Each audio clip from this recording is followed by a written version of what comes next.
Firman Tuhan katakan di dalam kitab Wahyu, lalu aku melihat langit yang baru dan bumi yang baru, sebab langit yang pertama dan bumi yang pertama telah berlalu, dan laut pun tidak ada lagi.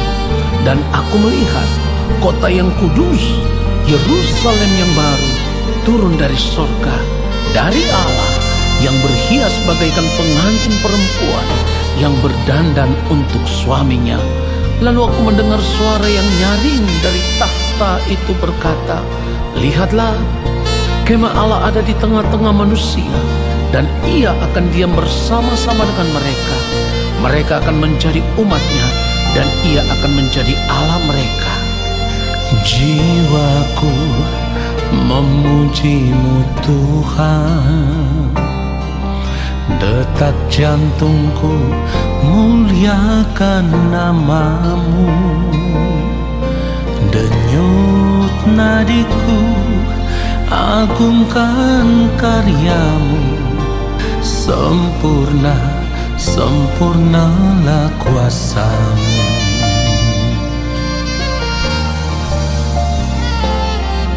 Bila ku renungkan kasih-Mu,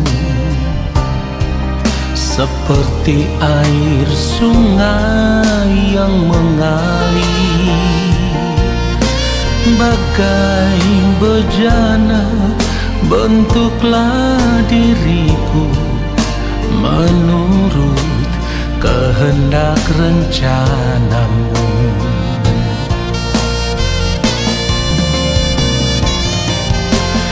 Jadikan aku setia Yesus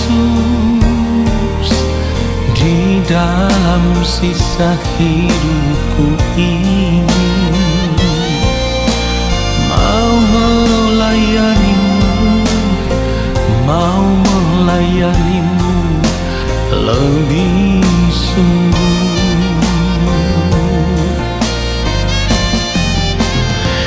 Di setiap desahan nafasku, hatiku mau bersyukur padamu. Dengan iman teguh menantikan Yerusalem baru.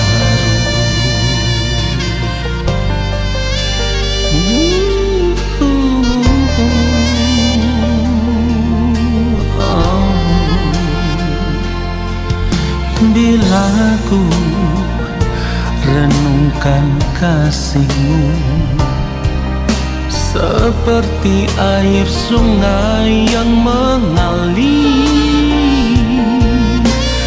bagai bejana bentuklah diriku menurut kehendak rencana-Mu.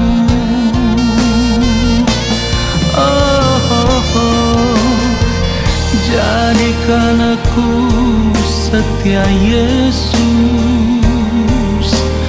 di dalam sisa hidupku ini, mau melayani-Mu, mau melayani-Mu lebih sungguh.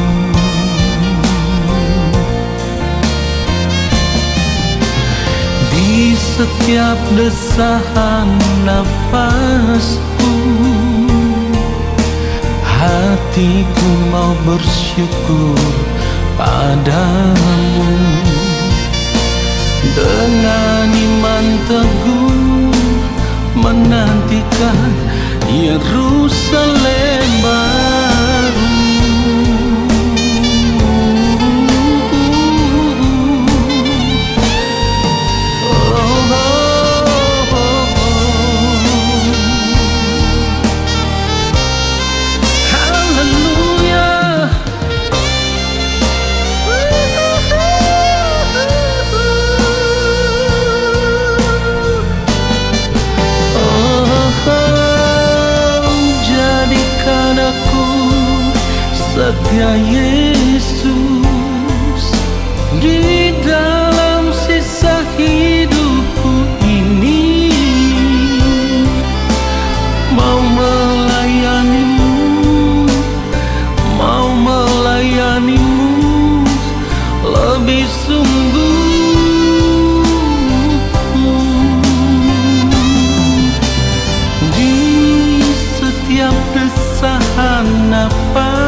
menantikan Yerusalem baru.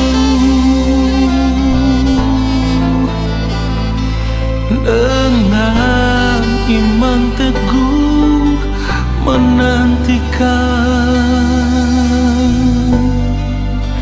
Yerusalem baru.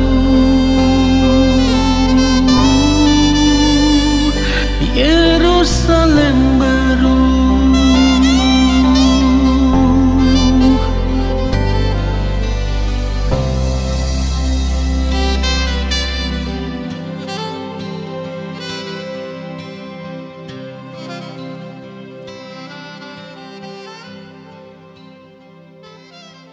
Mari kita siapkan hati kita.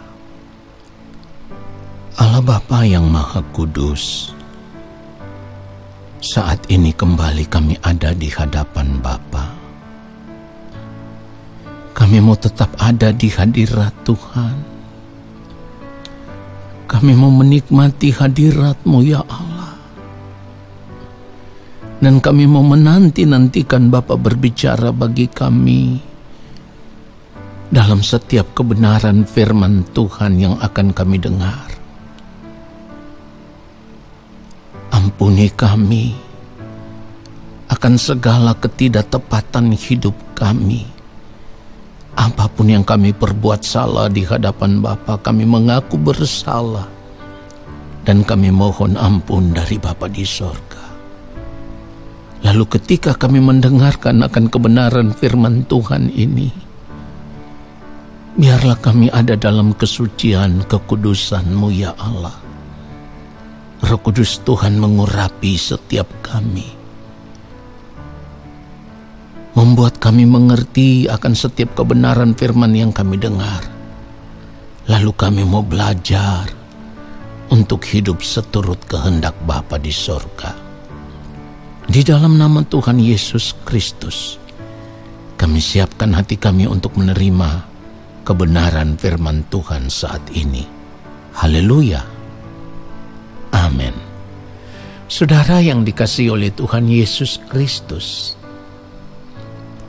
secara nyata kita belum melihat dengan mata sendiri keindahan kerajaan Allah. Tetapi di dalam iman, dari apa yang telah dituliskan oleh kebenaran firman Tuhan, maka kita bisa mengerti, kita bisa menangkap ya, bahwa tidak ada satupun tempat di dunia ini yang memiliki keindahan seindah kerajaan Allah Bapa di sorga. Dan hal itu bukan tanpa alasan, saudaraku, karena firman Tuhan sudah menjelaskan itu. Kalau kita membaca di dalam Wahyu 21, kita melihat ayat 19 sampai ayat 21, firman Tuhan katakan, dan dasar-dasar tembok kota itu dihiasi dengan segala jenis permata. Dasar yang pertama batu yaspis, dasar yang kedua batu nilam, dasar yang ketiga batu mirah, dasar yang keempat batu jamrud. Lalu kita lihat ayat 20, dasar yang kelima batu unam, dasar yang keenam batu sardis, dasar yang ketujuh batu ratna cempaka, yang kedelapan batu beril, yang kesembilan batu krisolit, yang kesepuluh batu krisopras, yang ke-11 batu lazuardi, dan yang ke-12 batu kecubung. Lalu ayat 21 firman Tuhan katakan, dan ke-12 pintu gerbang itu adalah 12 mutiara. Setiap pintu gerbang terdiri dari satu mutiara. Perhatikan ini, dan jalan-jalan kota itu dari emas murni bagaikan kaca bening. Saudara perhatikan itu. Saudaraku, dari apa yang dituliskan oleh kebenaran firman Tuhan ini, kita bisa bayangkan bahwa tidak ada satu tempat di dunia ini seindah kota ini, seindah kerajaan ini, dan keindahannya tidak dapat dibandingkan dengan apapun yang ada di dunia ini. Nah saudaraku, tentu semua orang pasti ingin berada di sini, di kerajaan ini, di kota yang indah ini. Tetapi ternyata tidak semua orang bisa masuk ke kota yang kudus ini. Ya, kota ini bernama Yerusalem Baru. Sebab seperti yang firman Tuhan katakan, orang-orang yang akan masuk ke dalamnya hanyalah orang-orang yang namanya tertulis dalam kitab kehidupan anak domba. Dan itu jelas. Wahyu 21 ayat 27 firman Tuhan katakan, tetapi tidak akan masuk ke dalamnya sesuatu yang najis, atau orang yang melakukan kekejian atau dusta, tetapi hanya mereka yang namanya tertulis di dalam kitab kehidupan anak domba itu. Nah saudara yang dikasihi oleh Tuhan Yesus Kristus, kebenaran firman Tuhan ini sesungguhnya telah menunjukkan kepada kita bahwa kalau kehidupan kita tidak benar-benar kudus, kalau kehidupan kita tidak benar-benar suci, kalau kehidupan kita tidak benar-benar serupa dengan yang mulia Tuhan Yesus Kristus, kalau kehidupan kita tidak sempurna sama seperti Bapa di sorga yang adalah sempurna, maka dapat dipastikan kita tidak akan bisa diterima di dalam kerajaan ini. Kita tidak bisa menikmati keindahan kota ini, saudaraku. Saudara suka atau tidak suka, itulah ketentuan yang sudah Allah tetapkan. Sekali lagi, kita suka atau tidak suka, itulah ketentuan yang sudah Allah tetapkan. Artinya jika kita ingin berada di kota yang kudus itu, di Yerusalem Baru, maka kehidupan kita juga harus sama seperti yang Bapa di sorga kehendaki. Kalau kita melihat Roma 8 ayat 29, dikatakan sebab semua orang yang dipilihnya dari semula, mereka juga ditentukannya dari semula untuk menjadi serupa dengan gambaran anaknya, supaya ia, anaknya itu menjadi yang sulung di antara banyak saudara. Nah saudara yang dikasihi oleh Tuhan Yesus Kristus, artinya sebagai orang percaya, perjuangan kita yang terberat dalam hidup ini adalah berjuang untuk menjadi pribadi yang serupa dengan yang mulia Tuhan Yesus Kristus. Barulah kita bisa diperkenankan masuk ke kota itu, masuk ke kerajaan Tuhan. Dan seperti yang firman Tuhan katakan bahwa Tuhan Yesus akan menjadi yang sulung di antara banyak saudara. Nah saudaraku, bukan itu saja, tetapi di kota yang kudus itulah Tuhan Yesus sendiri yang akan memerintah sebagai raja di atas segala raja. Itulah kenapa saudaraku firman Tuhan menasihatkan kita semua untuk berjuang mencapai kekudusan hidup. Firman Tuhan katakan, kuduslah kamu sebab aku kudus. Pada ayat firman Tuhan yang lain juga dikatakan, kejarlah kekudusan. Sebab tanpa kekudusan tidak seorang pun akan melihat Tuhan. Bahkan pada ayat firman Tuhan yang lain dikatakan, karena itu haruslah kamu sempurna, sama seperti Bapamu yang di sorga adalah sempurna. Saudara yang dikasihi oleh Tuhan Yesus Kristus, kita harus melihat bahwa apa yang firman Tuhan katakan, apa yang firman Tuhan perintahkan, apa yang firman Tuhan ajarkan, semuanya itu hanya memiliki satu tujuan, yaitu demi kenyamanan, kenikmatan, dan kesenangan hidup kita di dunia yang akan datang, atau demi kenyamanan, kenikmatan kehidupan kita di kekekalan, bukan di dunia ini. Sekali lagi, bukan di dunia ini. Jadi sebagai orang percaya kita harus bisa melihat bahwa betapa indahnya rencana Tuhan atas kehidupan kita di kekekalan nanti. Saudaraku, bagi orang-orang yang sudah terlanjur terikat dengan dunia ini, sudah terlanjur mencintai dunia ini, sudah terlanjur hidup menikmati kesenangan hidup dunia ini, mereka akan berkata, mana mungkin kita bisa hidup kudus seperti Tuhan? Mana mungkin kita bisa sempurna seperti Bapa di sorga yang adalah sempurna. Saudara, ingat baik, yang memerintahkan kita untuk hidup kudus ini adalah Tuhan sendiri. Jadi kalau Tuhan yang memerintahkan, itu karena Tuhan tahu benar kita bisa mencapai hidup yang kudus. Kita bisa mencapai kesempurnaan seperti yang Bapa di sorga kehendaki. Jadi bukan tidak bisa, saudaraku, tetapi persoalannya itu satu.